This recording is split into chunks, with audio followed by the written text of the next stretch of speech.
Lo estamos despidiendo, con efecto inmediato. Seguridad lo escoltará a la salida, dijo, sin siquiera levantar la vista de su MacBook nuevo emitido por la compañía. Todavía estaba configurando su contraseña de correo electrónico por primera vez. El hijo del director ejecutivo. Día 1. Oficina 1. Yo. Sin apretón de manos, sin explicación, solo una nerviosa gerente de recursos humanos, Elena Vargas, parada detrás de él como si estuviera viendo a alguien desactivar una bomba con un cuchillo de mantequilla. Soy Carlos Medina, de 47 años, y acabo de ver a un mocoso de 28 años intentar despedir al tipo que ayudó a construir la empresa que él cree que heredó. La tinta de su paquete de incorporación todavía estaba húmeda, y este chico ya estaba jugando al verdugo. Ricardo Richie Torres tenía su pelo rubio peinado hacia atrás, su diploma de maestría en administración de empresas del IPADE probablemente todavía en camino, y su confianza inflada como un neumático a punto de reventar. No hizo preguntas. Ni siquiera hizo contacto visual. Simplemente leyó el guión de su iPad, palabra por palabra. Alguien lo había entrenado, probablemente su padre o quizás ese costoso coach de negocios que contrataron. No discutí. Me levanté, me enderecé la chaqueta y entregué mi credencial con el tipo de calma que se aprende después de 28 años lidiando con políticas corporativas y emergencias en la planta de la fábrica. Él pensó que me estaba despidiendo. Pensó que este era su gran golpe de poder el primer día. Todo lo que dije fue, quizás quiera decirle a su padre que la reunión de la junta directiva en 3 horas será interesante. Luego salí. Pasé junto a Elena Vargas de Recursos Humanos que parecía querer desaparecer en la alfombra, pasé junto a Seguridad que parecía más confundido que preocupado. Pasé junto a la foto enmarcada del equipo fundador en el vestíbulo que incluía una versión más joven de mí dándole la mano a Héctor Torres de vuelta a cuando teníamos más esperanza que capital. Y oigan, ya que tengo su atención, este es el tipo de caos corporativo que te hace preguntar quién está realmente dirigiendo el espectáculo, porque a veces el tipo que es escoltado a la salida es el que tiene todas las cartas. 3 horas. Eso es lo que Ricardo tuvo entre su primer despido y su primera pesadilla legal. En ese tiempo, imagino que celebró. Quizás tomó un café en mi antigua oficina, su nueva oficina, si somos técnicos. Quizás comenzó a planificar su estrategia de reorganización, redactando correos electrónicos sobre nuevo liderazgo y nuevas direcciones. El tipo de sopa de palabras de moda que te enseñan en el IPADE. Mientras tanto, la activación de la cláusula de emergencia ya había sido presentada. Sección 12b del Acuerdo de Sociedad, titulada simplemente, Incumplimiento fiduciario y suspensión de autoridad.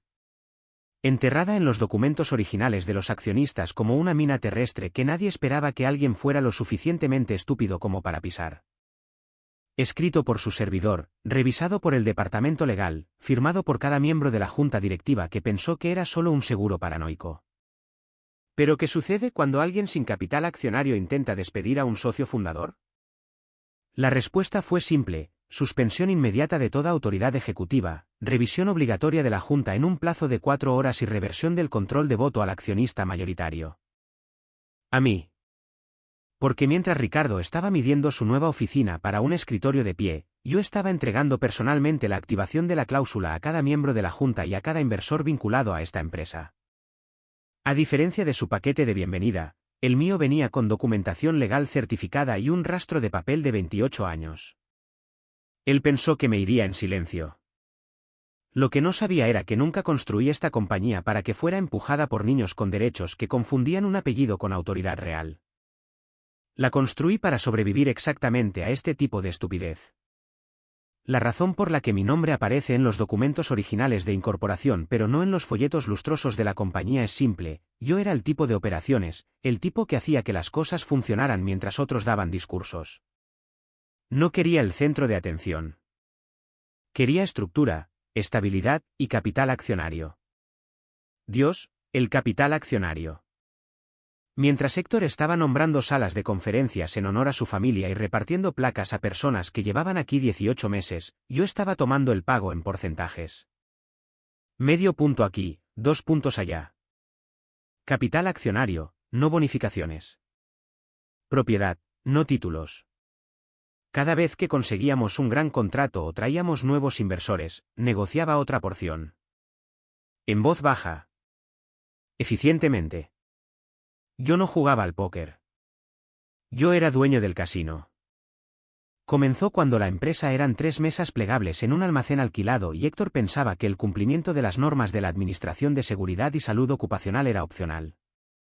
Era un visionario, claro, del tipo que podía vender hielo a los pingüinos, pero no podía recordar si habíamos pagado nuestro seguro o si accidentalmente habíamos enviado la prima a nuestro proveedor de piezas. Intervine, organicé, racionalicé, hice que todo funcionara.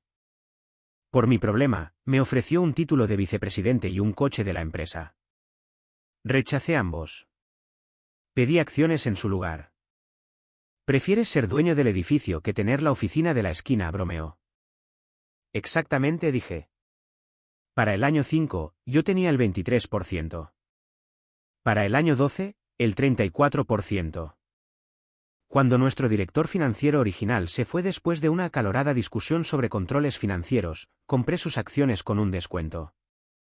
Necesitaba dinero en efectivo. Los abogados de divorcio no trabajan gratis. Y cuando el hermano de Héctor intentó demandarnos por infracción de patente y perdió de manera espectacular, se ofreció a llegar a un acuerdo privado.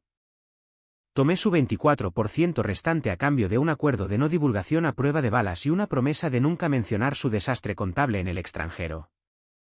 58%. Ahí me quedé en silencio. Sin fanfarria, sin comunicados de prensa, solo la propiedad mayoritaria archivada ordenadamente en el Estado. Y enterrada dentro de ese acuerdo de propiedad estaba la sección 12b, una cláusula que nadie se molestó en leer porque nunca la habíamos necesitado. La cláusula decía que si un ejecutivo sin capital accionario despedía a un socio fundador sin la aprobación de la Junta, todos los poderes ejecutivos quedarían suspendidos a la espera de una revisión de los accionistas. Fue escrita después de que el sobrino de Héctor intentara despedir a todo nuestro equipo de control de calidad durante una rabieta por retrasos en la producción. Vi cómo el LinkedIn de ese chico se apagaba en 72 horas. Esa fue la última vez que alguien tocó una autoridad que no se había ganado. Hasta hoy. Porque lo que Ricardo no entendía, lo que no te enseñan en la escuela de negocios, es que heredar un título no significa heredar el control. El control no se transmite como la plata familiar. Está en los contratos, en la documentación, en las cláusulas escritas durante llamadas nocturnas con abogados paranoicos que hacen preguntas de ¿qué pasaría si?, que nadie quiere responder. Resulta que la sección 12b se activa exactamente así, una terminación no autorizada. Sin voto de la Junta, sin documentación, sin proceso. Solo un chico con dientes nuevos y una nueva firma de correo electrónico entrando en la oficina del director de operaciones como si estuviera protagonizando su propio episodio personal de Succession. No tenía idea de que leer ese guión de terminación activó una trampa corporativa que había estado esperando 15 años a que alguien fuera lo suficientemente tonto como para pisarla. No solo presenté el aviso de activación, envié un paquete legal completo, acuerdos de sociedad, desgloses de capital accionario, registros de voto, archivos de correo electrónico, documentos con sello de tiempo, copias notariadas. Incluso incluí el memorando de despido de Ricardo, completo con sus errores gramaticales y la firma de recursos humanos. Se reirían de eso más tarde. Mientras Ricardo estaba averiguando cómo conectarse a la impresora de la oficina y actualizar su título de LinkedIn, la Junta estaba leyendo un memorando titulado Suspensión de emergencia de la Autoridad Ejecutiva, activación de la sección 12b. Estaba a punto de aprender cómo es la autoridad real. Héctor no tenía idea de que su ejecutivo más nuevo acababa de pisar una mina terrestre con su propio nombre grabado. En algún lugar del ala ejecutiva, en una oficina con paredes de cristal que no se había ganado y no entendía, el hijo del director ejecutivo probablemente estaba redactando un correo electrónico a toda la compañía sobre nuevo liderazgo y dirección estratégica. Primer día. Primera victoria, podría haber enviado un mensaje de texto a alguien. Hora de limpiar la casa. Mientras tanto, abajo, en el mundo real, los miembros de la Junta estaban abriendo sobres de FedEx sellados con el texto, confidencial, activación de la sección 12b. Dentro había un documento legal lo suficientemente grueso como para detener una bala. Página de portada, activación de la cláusula de sociedad y solicitud de transferencia de autoridad. Subtítulo, reunión de junta de emergencia inmediata requerida bajo el Estatuto 8.4. Adjunta estaba mi carta de activación firmada, fechada esa mañana a las 6:47 de la mañana, horas antes de que me despidieran. Junto con ella, documentación completa de capital accionario que mostraba cada acción que había adquirido durante 28 años, cada transacción, cada acuerdo firmado, un portafolio completo de propiedad con verificación legal. La reacción no fue pánico instantáneo. Fue peor. Fue ese momento en que te das cuenta de que el suelo bajo tus pies no es tan sólido como pensabas. El paquete también incluía un mandato de reunión. La Junta estaba legalmente obligada a reunirse dentro de 4 horas. Ese reloj ya había comenzado a correr. Yo no necesitaba estar en el edificio. La ley estaba allí. Los contratos estaban allí. Y para cuando la historia de Instagram de celebración de Ricardo se puso en vivo, decisiones ejecutivas del día 1 con una foto de su nueva placa con su nombre, su autoridad de despido ya estaba siendo desafiada por 3 abogados y marcada en nuestro sistema de archivo corporativo. Mientras tanto, al otro lado de la ciudad y en 2 zonas horarias diferentes, los miembros de la Junta estaban cancelando almuerzos, abandonando partidos de golf y llamando a asistentes para reprogramar todo. No estaban contentos. Estaban atrapados. Porque una vez que la sección 12B se activa, ya no se trata de política de oficina. Se trata de deber fiduciario, protección de los accionistas, exposición a responsabilidades. Sus nombres estaban en documentos que habían firmado hace años, confiando en que las cláusulas paranoicas nunca serían necesarias. Esto no era un drama familiar. Era una transferencia de autoridad legalmente vinculante. Y allí, en blanco y negro, estaba el número que habían olvidado, 58% control de voto del accionista mayoritario. La primera llamada llegó a las 11:30 de la mañana. Gerardo Treviño, nuestro presidente de la Junta, llamando a Héctor directamente. Tenemos un problema, fue todo lo que dijo. Héctor estaba en su oficina, probablemente admirando el audaz liderazgo de primer día de su hijo. Esa conversación duró exactamente 4 minutos. Lo sé porque Elena de Recursos Humanos me dijo más tarde que la asistente de Héctor escuchó gritos a través de 2 puertas cerradas. La segunda llamada vino de nuestro asesor general. La tercera de nuestro inversor principal, Vicente Palacios. Para el mediodía, el teléfono de Héctor estaba sonando cada 10 minutos con variaciones del mismo mensaje. ¿Qué demonios hizo Ricardo? La belleza de la sección 12B no era solo que existía, sino que era inquebrantable. 3 bufetes de abogados la habían revisado a lo largo de los años. 2 abogados corporativos diferentes habían intentado encontrar lagunas para otros clientes. Cada I estaba puntuada, cada T cruzada. Era el tipo de ingeniería legal por la que se paga tarifas premium y que se espera nunca necesitar. Pero Ricardo la había necesitado para mí. Y ahora estaba activa. El director de tecnología de la información, Néstor Campos, recibió la solicitud más extraña de su carrera alrededor de la 1 de la tarde. Ricardo quería acceso a los sistemas financieros, la base de datos de clientes y el software de programación de fabricación. Néstor revisó los registros de acceso, vio el aviso de despido, luego revisó el árbol de jerarquía corporativa. El nombre de Ricardo estaba allí, pero estaba atenuado. Revisión pendiente. No puedo darle acceso, le dijo Néstor. Su estado de autoridad está marcado. ¿Marcado por quién? El sistema. Automáticamente. Cuando la sección 12B se activó esta mañana. Ricardo lo miró fijamente. ¿Qué es la sección 12B? Fue entonces cuando Néstor se dio cuenta de que el chico no tenía idea de lo que había desencadenado. Probablemente deba hablar con Legal, dijo. Pero Legal ya no estaba atendiendo las llamadas de Ricardo. Estaban demasiado ocupados preparando una reunión de junta de emergencia e intentando explicarle a Héctor por qué la primera decisión ejecutiva de su hijo podría ser la última. A las 2 de la tarde, el edificio se sentía diferente. Más tranquilo. La gente caminaba más rápido, hablaba en voz baja, evitaba el contacto visual. La noticia se difunde rápido en la fabricación. Los supervisores de planta sabían que algo estaba sucediendo. Los jefes de departamento revisaban sus teléfonos constantemente. Incluso los guardias de seguridad parecían tensos. Ricardo intentó programar una reunión de departamento. Su solicitud de calendario fue denegada automáticamente. Intentó enviar un correo electrónico a toda la compañía sobre cambios estratégicos. Fue bloqueado pendiente de verificación de autoridad. Intentó acceder a los informes financieros trimestrales. Acceso denegado. A las 2:30, estaba parado en la oficina de Elena Vargas, exigiendo saber por qué sus sistemas no funcionaban. Su acceso ejecutivo ha sido suspendido, ella le dijo. ¿Suspendido por quién? Revisión legal. Sección 12B del Acuerdo de Sociedad. ¿Qué significa eso? Elena lo miró como si le estuviera pidiendo que explicara la física cuántica. Significa que su despido de Carlos Medina esta mañana activó una cláusula automática de suspensión de autoridad. Todos sus privilegios ejecutivos están congelados a la espera de la revisión de la Junta. El color se drenó del rostro de Ricardo. Eso es imposible. Está en el contrato que firmó ayer, dijo ella. Página 47. Quizás quiera leerlo. Héctor estaba en el hoyo 7 del club de golf Bosques, trabajando en su juego corto y su bronceado, cuando entró la primera llamada. La ignoró. ¿Segunda llamada? También la ignoró. Tercera llamada, persistente y aguda desde la línea personal de su asesor general, finalmente contestó.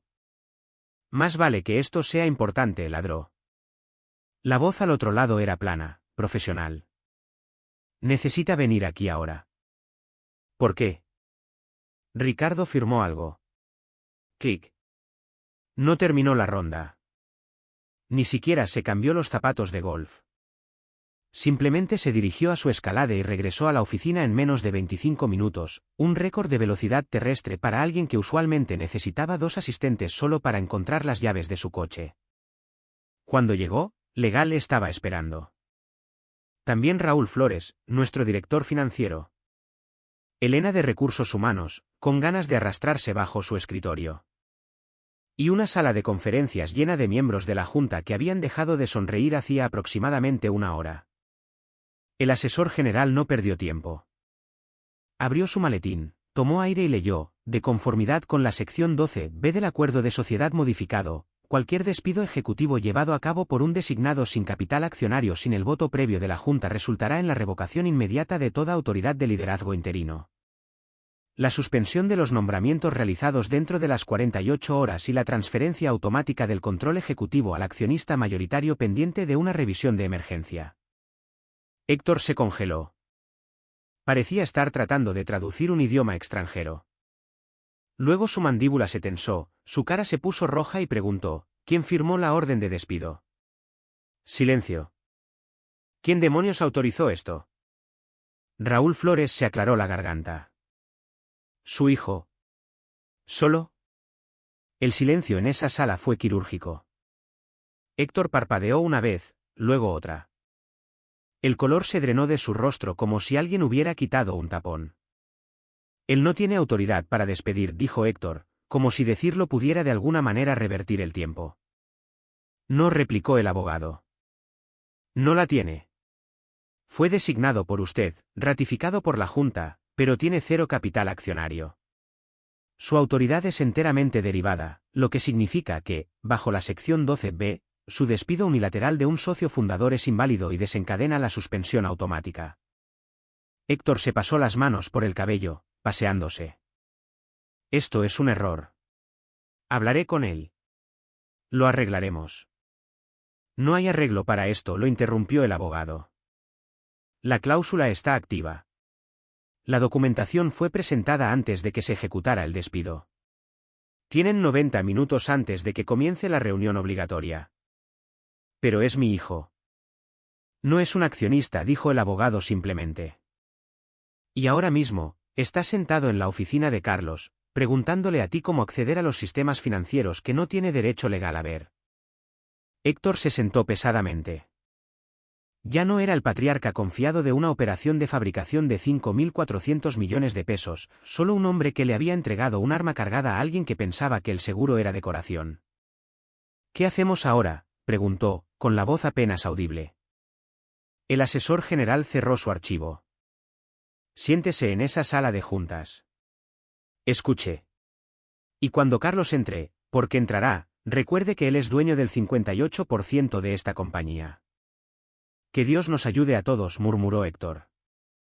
Mientras tanto, Ricardo estaba teniendo su propia crisis 3 pisos más arriba.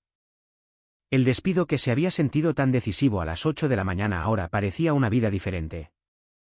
Su acceso a la computadora estaba limitado. Su correo electrónico estaba marcado. Sus llamadas telefónicas a los miembros de la Junta iban directamente al buzón de voz.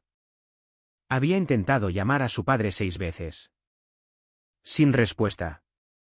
Había intentado llamar al asesor general. La línea estaba ocupada. Incluso intentó a Vicente Palacios, nuestro inversor principal, quien contestó al primer timbrazo y dijo: Ricardo, necesita dejar de hablar y empezar a escuchar. Busque un abogado. Hoy. A las 2:45 de la tarde, Ricardo estaba sentado en su oficina temporal, la que solía ser mía, mirando una copia impresa de la sección 12B que Elena le había proporcionado a regañadientes. El lenguaje legal era denso, pero las implicaciones eran claras como el cristal. Cada decisión ejecutiva que tomaba como designado sin capital accionario podía ser anulada por voto de los accionistas. Cada despido, cada contratación, cada directiva estratégica. Y acababa de despedir al accionista mayoritario. La planta de fabricación también se había quedado en silencio. Los supervisores de producción estaban recibiendo señales mixtas. Los jefes de departamento consultaban con legal antes de tomar cualquier decisión. Incluso las aprobaciones de rutina estaban siendo marcadas para revisión. Néstor Campos de Tí tenía el ingrato trabajo de explicarle a Ricardo por qué su acceso a los sistemas críticos estaba siendo restringido gradualmente. Es automático, seguía diciendo. El sistema reconoce la activación de la cláusula. No puedo anularlo sin la aprobación de la Junta. Entonces estoy bloqueado de mi propia compañía. No es su compañía, dijo Néstor en voz baja. Según el acuerdo de sociedad, nunca lo fue. Eso golpeó a Ricardo como un ladrillo. Había pasado la mañana pensando que estaba limpiando la casa, tomando decisiones difíciles, mostrando liderazgo. Ahora estaba aprendiendo que nunca había tenido la autoridad para tomar ninguna de esas decisiones en primer lugar. La sala de juntas se estaba llenando a las 3:30. Gerardo Treviño llegó primero, seguido por Raúl Flores y 2 directores externos. Vicente Palacios se conectó por teléfono desde su oficina en Monterrey. El asesor general colocó sus materiales en el extremo de la mesa, documentos legales apilados como evidencia en un juicio. Héctor entró a las 3:35, con un aspecto más viejo que sus 60 años. Se había cambiado su ropa de golf, pero todavía tenía la expresión de asombro de alguien que acababa de ver su mundo inclinarse de lado. ¿Hay alguna forma de detener esto?, preguntó a la sala. ¿Detener qué?, respondió Gerardo Treviño. ¿Seguir nuestro propio acuerdo de sociedad? Honrar los contratos que todos firmamos. Carlos ha estado planeando esto, dijo Héctor. Carlos ha estado protegiendo esto. La voz de Vicente Palacios crepitó a través del altavoz. De exactamente lo que pasó hoy. Su hijo despidió a un socio fundador sin causa, sin proceso, sin autoridad. La cláusula existe para esta situación exacta. Ricardo entró a las 3:40, con el aspecto de haber envejecido 5 años en una tarde. Tomó asiento a mitad de la mesa, no en la cabecera donde probablemente se había imaginado sentado. ¿Dónde está Carlos?, preguntó. Estará aquí, Gerardo dijo, mirando su reloj. Exactamente a las 4 de la tarde. Como se especifica en el protocolo de reunión de emergencia. La sala se quedó en silencio. Afuera, el sol de la tarde proyectaba largas sombras sobre el estacionamiento. Dentro, 8 personas estaban sentadas alrededor de una mesa de conferencias esperando a un hombre que pensaron que habían visto escoltar fuera del edificio 6 horas antes. Ricardo seguía revisando su teléfono. Héctor miraba fijamente la mesa. Los abogados revolvían papeles. Todos los demás simplemente esperaban. A las 3:59, se escucharon pasos en el pasillo exterior. Exactamente a las 4 de la tarde, entré. El mismo traje azul marino que había usado para 1000 reuniones de producción, llevando el mismo maletín de cuero que había usado durante 15 años. No llamativo, No dramático, solo profesional. El tipo de presencia que no necesita presentación. La sala estaba llena pero en silencio. Héctor estaba sentado con la cabeza baja, estudiando sus manos. Ricardo parecía más pequeño que esa mañana, su confianza del iPad desinflada como un neumático pinchado. Los miembros de la junta tenían sus blocs de notas legales listos, pero nadie estaba escribiendo. No me senté. Abrí mi maletín y leí el documento que estaba dentro. Mi voz era tranquila, objetiva. Como accionista mayoritario, solicito formalmente un voto vinculante para rescindir todos los nombramientos ejecutivos realizados en las últimas 48 horas pendiente de la revisión completa de la Junta. Las palabras cayeron como bloques de hormigón. Nadie se movió al principio. Solo ese terrible silencio cuando todos se dan cuenta de que el juego ha cambiado por completo. Gerardo Treviño, nuestro presidente de la Junta, se aclaró la garganta.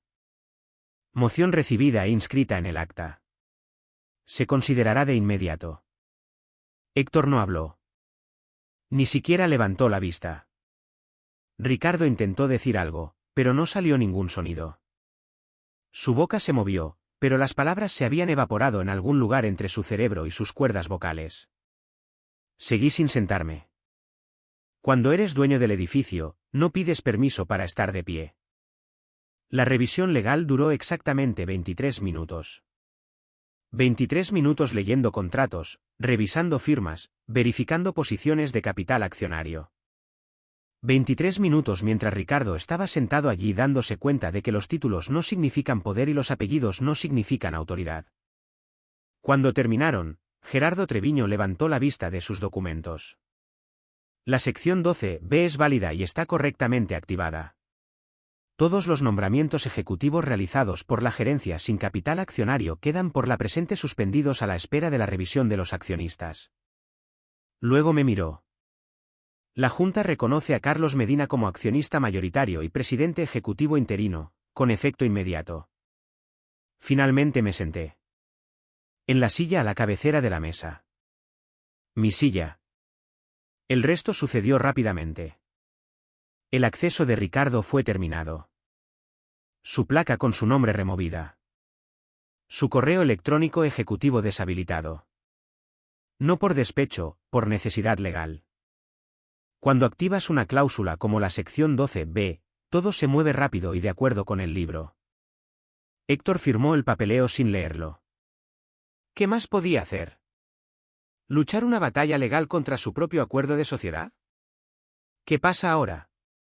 Ricardo preguntó en voz baja. Su primera pregunta sensata en todo el día. Ahora dirigimos la compañía correctamente, dije.